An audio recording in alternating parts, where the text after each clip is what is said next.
Hello and welcome everyone. I'm Ari Lax, and this week, in the middle of spoiler season, we're here with a fun modern deck that actually put up a third place finish at the Modern Classic at the SCG Tour stop in Richmond under the hands of current leaderboard favorite this year, Jeff Hoogland. And it's just the old Nightfall's Omen Shift deck that I've kind of labeled the old Hooglaux. So, to give some history on this kind of archetype, back in Extended, so the precursor to Modern, a player, John Laux, who used to host Limited Resources with Marshall Sutcliffe, who worked for Wizards of the Coast for a while. This is 2010. He built this modern deck that was a Scapeshift deck that featured Step Links and Plated GOP, with the idea being that at the time, those were really good zoo creatures, the wild and the coddle. So you had this beatdown axis and this combo axis, and you kind of had that whole combo aggro thing going on that Affinity does. Modern's a much more powerful format than that was, but this is kind of an updated version to what's going on. So you're not going to be able to zoo your opponent out the way that deck was. So you're focusing more on the combo aspect, which you've got a few different things going on here.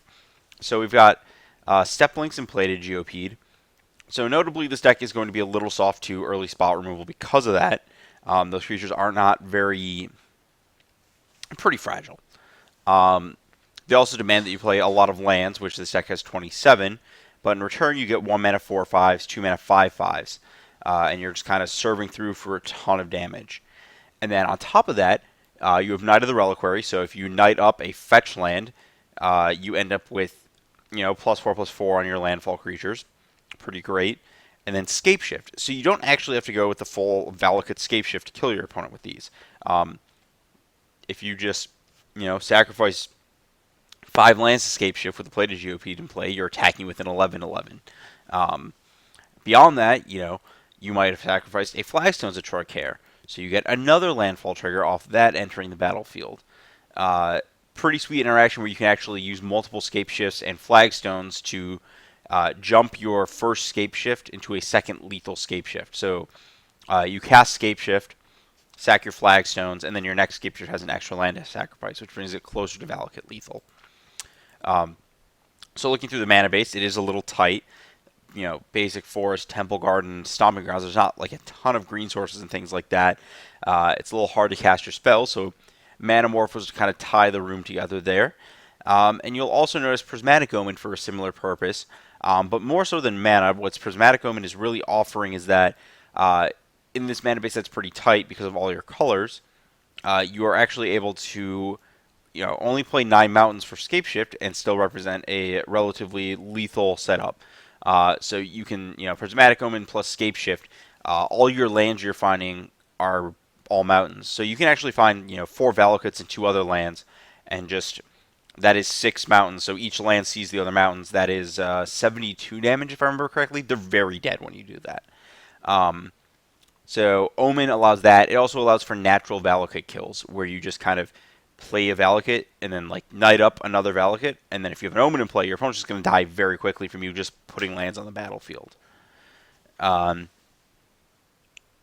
Explore, you aren't dedicating your, you don't really care about pushing additional mana up in this deck, but Explore lets you get additional landfall triggers, and that is actually important because it makes your creatures bigger along the way. There is a Farseek for ramp to kind of find what you need, but you're not super into this actual ramp aspect of the deck.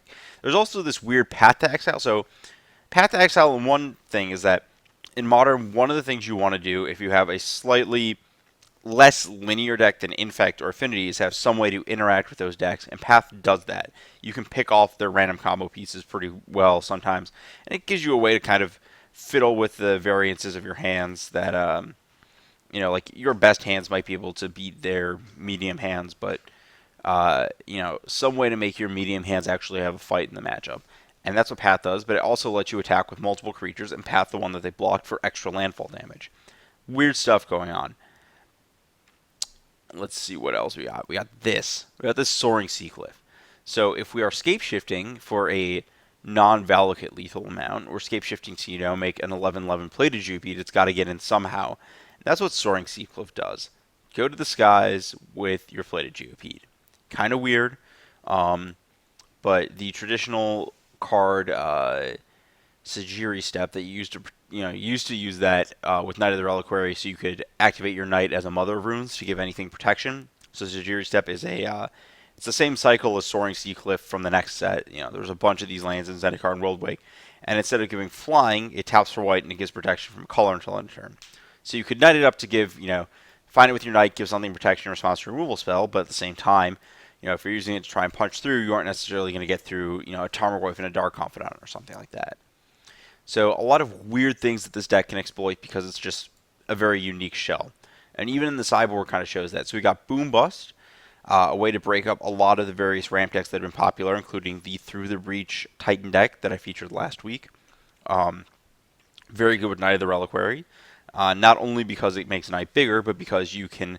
the trick with Boom is that you can target a land you control and then sacrifice it if it's a fetch land. But you can also, target the land you control that's a Flagstones of Troycare in this deck. You can target the land you control and then tap Knight of the Reliquary to sacrifice it. So there's a lot of tricks to make Boom into a 2-mana Stone Rain. And then Knight also works with getting you to bust because, you tap Knight of the Reliquary, you find an untapped land after you tap the first land, and then it adds a mana effectively, so you actually get to bust quicker. We've got a Dryad Arbor to protect against Liliana of the Veil. We have Bajuka Bog against Dredge and other various graveyard strategies. Angry Gods to mop up various small creature decks. Stony Silence to just KO Affinity, Lantern, and Tron. Cards great against Oblivion Stone and Expedition Map and all the various things there. Then Ensnaring Bridge, it looks kind of weird. This deck is not the best at emptying its hand, but you're not really looking for the full lock. You're really just bringing in Bridge to lock out specific decks that are trying to do things. Primeval Titan decks are pretty bad against Ensnaring Bridge, for example. Just a lot of decks that are trying to attack with a creature with power 4 or greater. It's not the best against Death Shadow, but it holds off the exact card Death Shadow pretty well. And the thing I would like to note is that with Ensnaring Bridge, not only do you have the combo kill through it, Steplinks can always attack. Plated Geopede, because you draw your card with Plated Geopede, you can always set up a Plated Geopede attack. So that's pretty sweet with that card. So really this deck's just doing a lot of awesome things. I'm kind of interested to see how powerful it is or isn't in terms of doing them consistently, whether the pieces all mesh into a whole. Jeff's result seems to imply that it is consistent. I would like it to be because I think John Lugs' legacy with this deck is something that would be great to carry on because it's pretty awesome.